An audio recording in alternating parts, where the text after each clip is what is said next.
I accepted your offer about the fling thing. And if you're aware of how this kind of things work, then you should know it will only end if magsawang isa.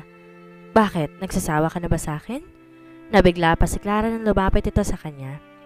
Panas ang pagkakasabi na parang nanunukso. Mabilis na inilayo niya ang mukha rito. My offer? Ako pa talagang nag-offer ng pakikipag-fling sa'yo? By the way, in case you forgot, we are in a public place. She gritted her teeth habang naiinis, lalong tinignan ito ng masama. Parang di naman to apektado sa inis niya dahil ngumiti lang ito na parang nanunudyo pang ang lalo. Okay, I will wait hanggang masolo kita ulit. Pabiro pa itong komentat sa kanya. Bago pa umusok ang ilong niya sa sobrang inis dito, dumating ng order nila. Hindi na niya sinakyan ang pangainis ng binata. Sa pagkain niya ibinaling ng atensyon para makalimutan ito saglit. Pumayag siya makipag-date ng gabing iyon para maklaro niyang estado nilang dalawa. Gusto niyang tantaran na siya nito bago pa man magpakagaga ulit ang puso niya. Natatakot na kasi siya sa nararamdaman. Parang may plano yatang bumalik ang ibinaon na niyang damdamin para dito. Kailangan niyang pigilan yon hanggat kaya pa niya. Tsaka isa pa gusto niyang maputo ng ugnayan niya rito bago pa man dumating ang mga anak niya. Mahihirapan yata siyang dispatsahin ito. Pakiramdam talaga niya ay mas na-challenge ito sa kanya. The more itulak niya ito ay para naman itong linta kung makakapit. Sanay nga kasi itong hinahabol-habol. Siguro sakalang ito magsasawa kung nakuha na naman ito ang naging mailap na niyang puso. Tapos paasahin na ito iiwan sa ere gaya ng dati?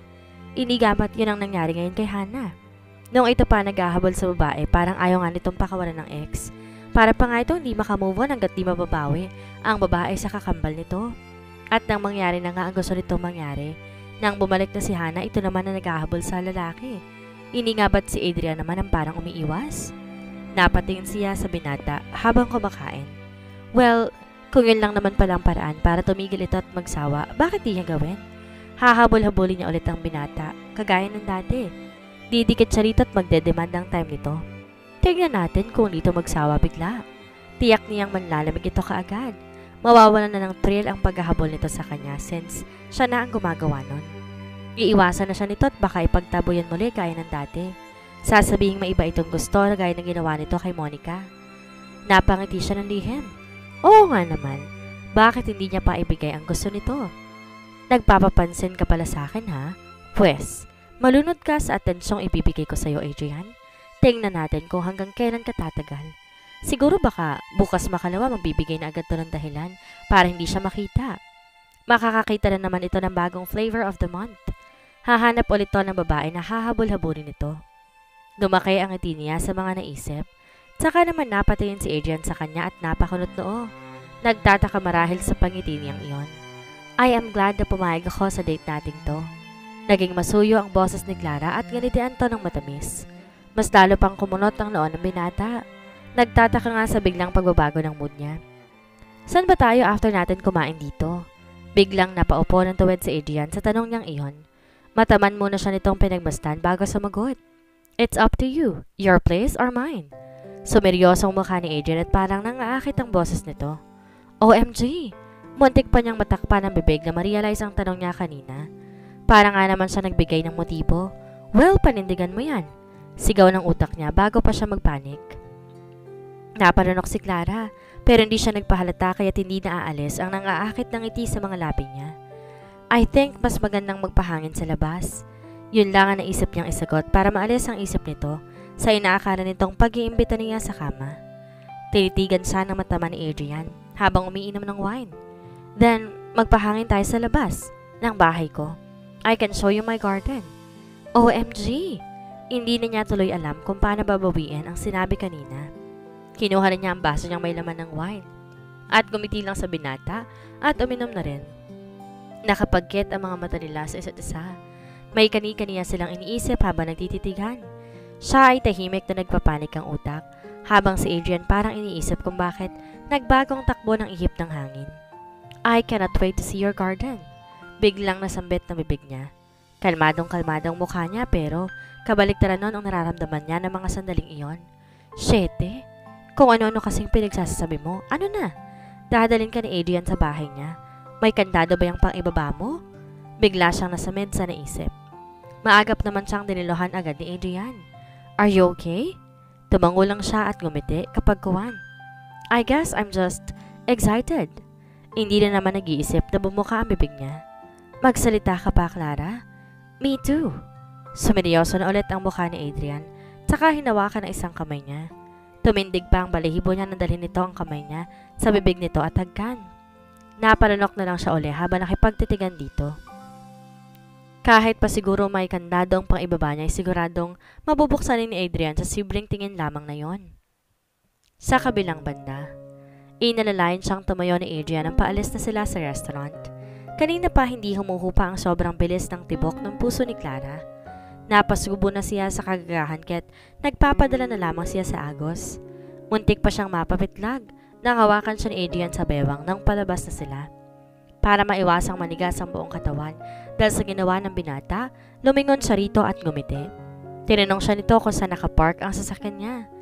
Nagtaka pa siya nang babuksan nito ang kanyang pinto ng passenger seat instead na sa driver's seat. I did not bring my car. Tanging sibi nito nang paupuin siya sa passenger seat, tsaka kinuha ang susi sa kanya. Nagtatakang sumakay nga siya at umupo sa passenger seat. Nang buksan nito ang pinto sa kabila at umupo, ay saka siya nagtanong, bakit hindi mo dala ang sasakyan mo? Bumaling ito sa kanya at saka ngumiti. Para walang reason na umuwi tayong magkahiwalay. Hindi niya alam kung matutuwa ba siya sa the moves nito or ano.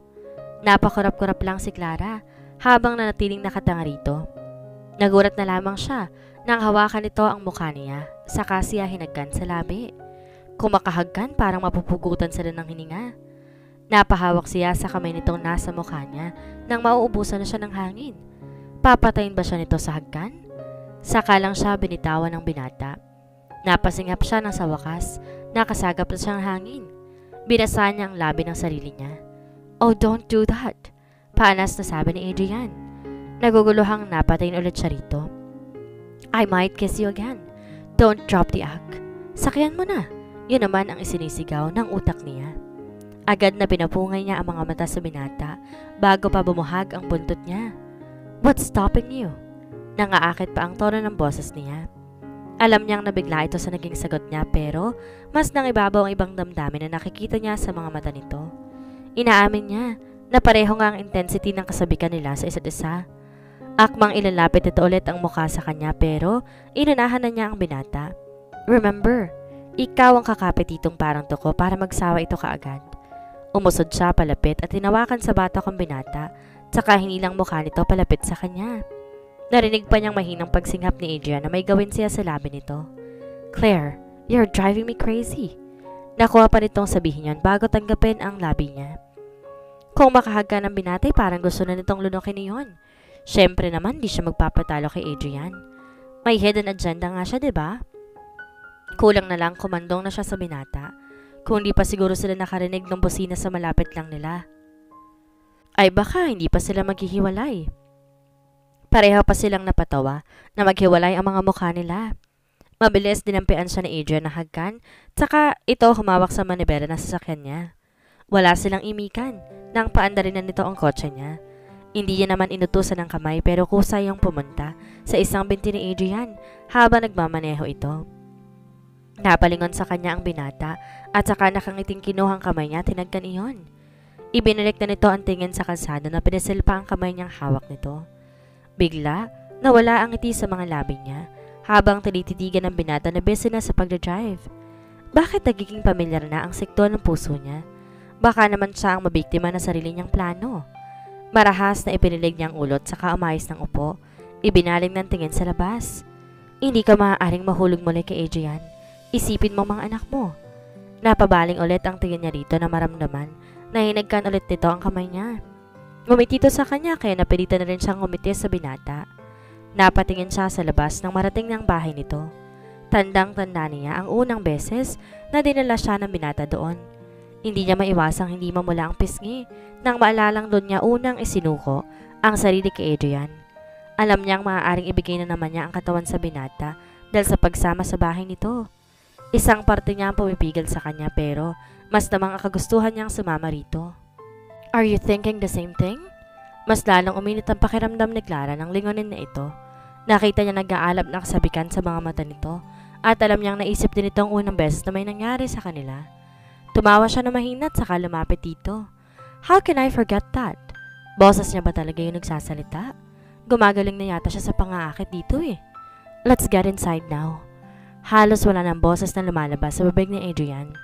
Lumabas na to ng kotse saka siya pinagbuksan sa kabilang side. Hindi niya na namalayan ang sumunod na pangyayari. Basta ang alam niya, pareho silang nagmamadali upang marating agad ang kwarto nito. Main door pa lang ng bahay nitong nabuksan nila, pero pareho na silang bumaling sa isa't isa at magkasabay na magkahagpos. Isinara nito ang pinto gamit ang paa habang hagkan siya.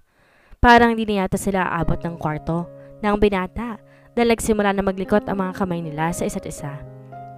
Napansin na niya na basta na lang nilang itinatapon ng mga damit na natanggal nila. Pareho na silang nakatayo sa gitna ng sala nito na tayong pangloob na lamang ang suot. Claire, I really can't get enough of you. Sabi nito sa pagitan ng kanilang ginagawa. Naging mas mapanga si Clara at siya naman ang gumawa na ikagusto ni Adrian. Napapahawak pang binata sa buhok niya habang nakapikit. Hindi na nakapaghintay pa si Adrian at kaagad na siyang itinayo palapit sa kanya hanggang sa simulan na nila ang pagsasalo.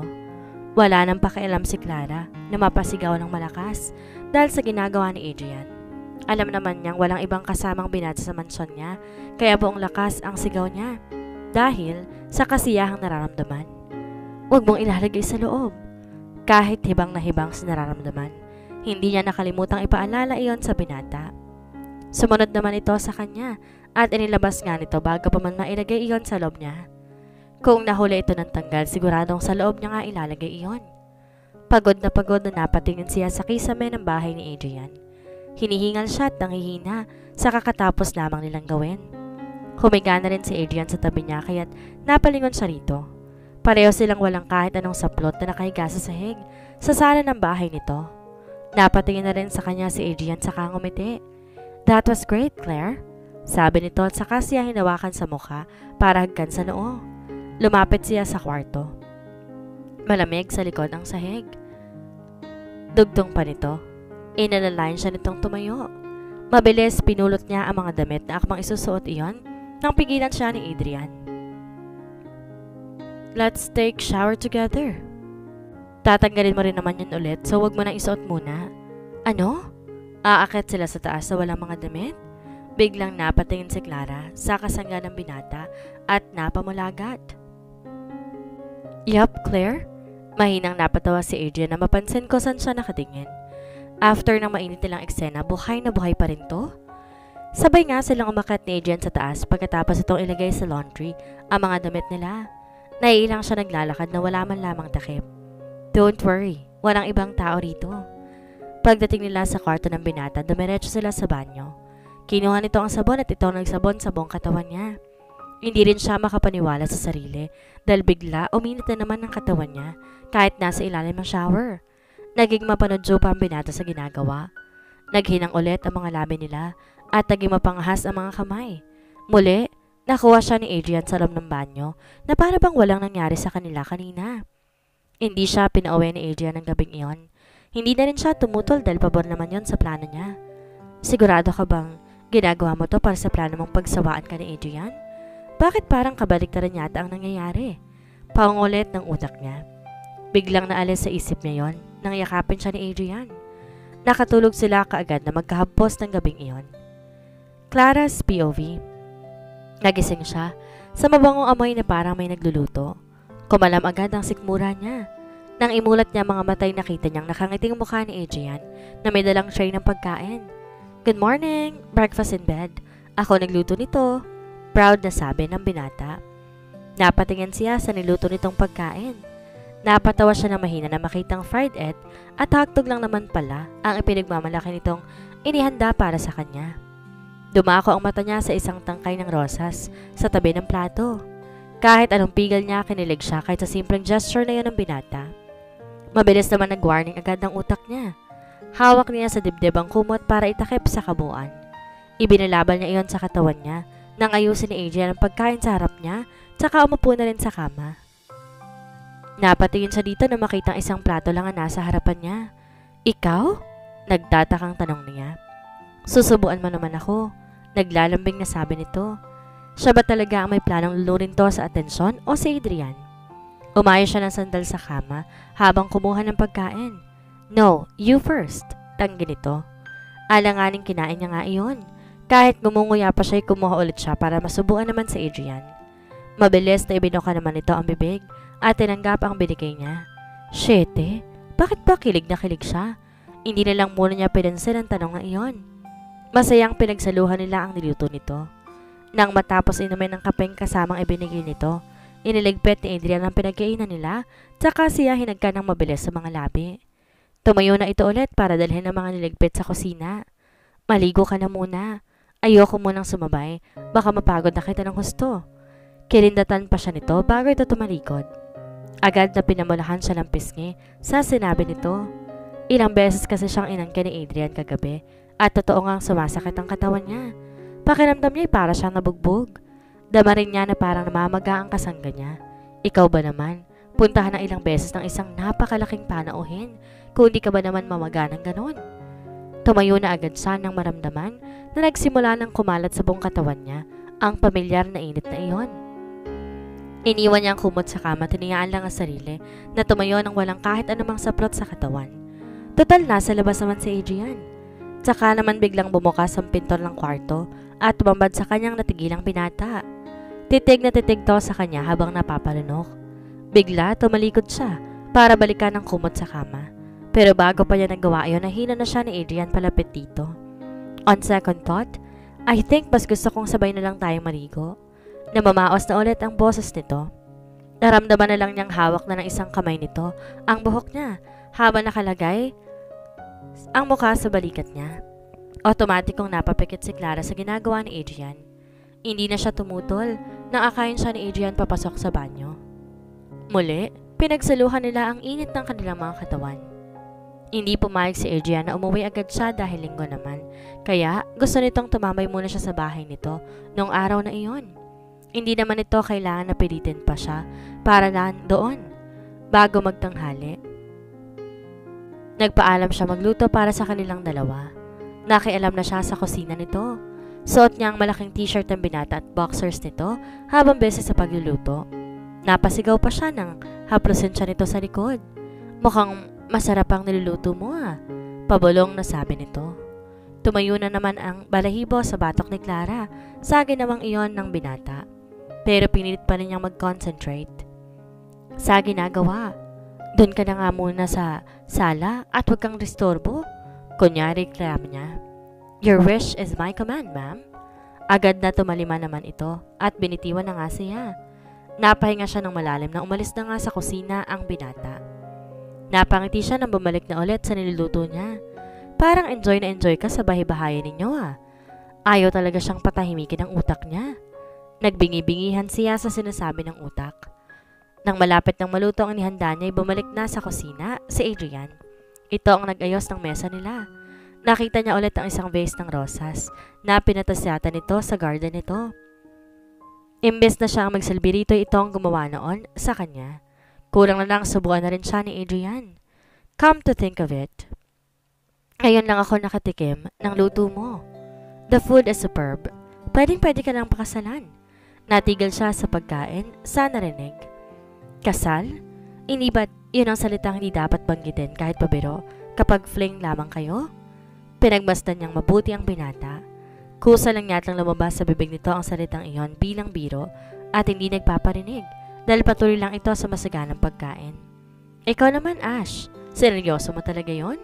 Again, fling lang ang meron kayo. Ang goal mo ay padama ditong patay na patay ka sa kanya para mawalan siya ng gana sa'yo. Hindi yung parang ikaw na naman ang dating Clara na hindi nag-iisip at nagpapauto ka agad. Remember, never pang niyang binanggit ang I love you. Tandang-tanda mo pa naman siguro ang sinabi nito dati na kapag wala mga salitang yan, ibig sabihin, kabilang ka lang sa babaeng pampalipas nito. Biglang sumeryoso ang mukha ni Clara na nakatuon na ngayon sa pagkain. Is there something wrong? Napansin niya nito ang biglang pag-iiba ng mood niya. Mabilis gumiti siya sa binata. Inawakan ang kamay nito. Nope, maikling sagot niya. Mataman siyang pinagmasdan nito. Inawakan nito ang pisngi niya. Napagod yata kitang masyado. Don't worry, day off natin ngayon. Kumindat ulit ito sa kanya. Namumulang hinampas niya na mahina ang braso nito na makuha ang ibig nitong sabihin. Bastos! Umira pa siya rito. Hinahawakan na ng kamay nito ang pisngi niya. Huwag kang masyado magpa-cute sa akin, Claire. Baka bawiin ko ang sinabi ko about the day off thing. At ako pa talaga ang nagpapa-cute? Hindi makapaniwalang sabi niya. Tumawa lang ito sa naging reaksyon niya. Natigilan silang pareho nang bigla tumunog ang phone niya. Biglang kinabahan si Clara na makita ang pangalan ng tumatawag. Nawala ang ngiti niya at natiling nakatitig lamang sa screen ng phone. Baby Loves? Who's Baby Loves? Biglang kumunot ang noo ni Adrian. Hindi niya na malay nakatayo na pala ito sa tabi niya at nakikisilip sa phone niya na makitang hindi siya makapag-decide kung sasagutin ba ang tumatawag. Hindi niya alam kung anong isasagot dito. Ang nasa kabilang linya ay siguradong isa sa mga anak niya or ang dalawa mismo. May isang phone ng mga ito na siyang pinapagamit niya kapag tatawagan siya. Baby Loves ang nilagay niyang name sa phone book niya. Aren't you going to answer that? Walang kangiting-iting tanong nito. Natatakot siyang malaman nito ang tungkol sa mga anak niya, sa kambal nila, kaya ayaw niya sanang sagutin iyon. Ayaw din naman niyang ignorahin ang tawag ng mga anak dahil baka may emergency kaya tumatawag ang mga to. Isa pa, ayaw niya yung hindi nasasagot ang tawag ng kambal niya. Excuse me, I will take the call first. Aalis sana siya sa harap nito pero pinigilan siya ni Adrian. Why can't you answer that in front of me? May tinatago ka ba? Mababang mababa ang tono ng boses nito. Hindi inaalis sa mga mata sa kanya. Napanunok siya at sinagot ang tawag ng sa harap ng binata. Hello? Mommy, what took you so long to answer the phone? Si Cheska ang nasa kabilang linya. Napatingin na muna siya kay Adrian bago sumagot. Mabuti nilang bumalik na sa upuan nito ang binata. Pero hindi siya tinantanan ng tingin nito. Nakita niyang para nagtitimpi lamang ito. I was just busy with something. Can you just call mom? Can you call me later? I'm just in the middle of something now. Oh, okay mom. But why are you whispering? Nagtatakang tanong ni Cheska. Kung na ibang pagkakataon lang baka matawa pa siya sa tanong na iyon ng anak. Wait, Andrew wants to talk to you first. Agad na wala sa kabilang linya ang anak. Mom? Ang anak na lalaki na nagsalita. Yes, baby? Muntik pa niyang matutup ang bibig niya dahil bigla na lang lumabas sa bibig niya. Mabilis na napatingin siya agad kay Adrian na ngayon ay wala na ekspresyon ang mukha na nakatitig sa kanya. Hindi na nga nito itinuloy pa ang pagkain nito. Mom, lapit na kami punta dyan. We miss you. Hinaplos ang puso niya sa narinig kaya agad na sumagot siya nang di na nag-isip pa. Miss you too. We'll be together soon, alright? Okay, Mommy. Say bye now, Drew. Mom is busy. We'll just call later. Si Cheska na nagsalita sa background. Bye, Mom. Bago pa siya makasagot kay Andrew, napunta na kay Cheska ulit ang phone. Bye, Mommy. Tawag kami ulit mamaya. Mwah, I love you. I love you too. OMG. Tuloy na nga niya nakalimutan na nasa harap niya lang si Adrian. Nang maibaba ng dalawang phone, alanganing napatingin siya kay Adrian na ngayon nakahalokip-kip na. Hindi niya na mabasa ekspresyon sa mukha nito. Baby Loves, I love you. So, can you tell me something about this, baby loves of yours? Mas nakakatakot ang boses nito kapag kalmado ang tono ng binata. Ano ba ang sasabihin niya? Hindi niya naman po pwedeng sabihing anak nila ang tumawag kanina. Tama ba ang naiisip na plano ni Clara upang lubayan siya ni Adrian? Magtagumpay kaya siya?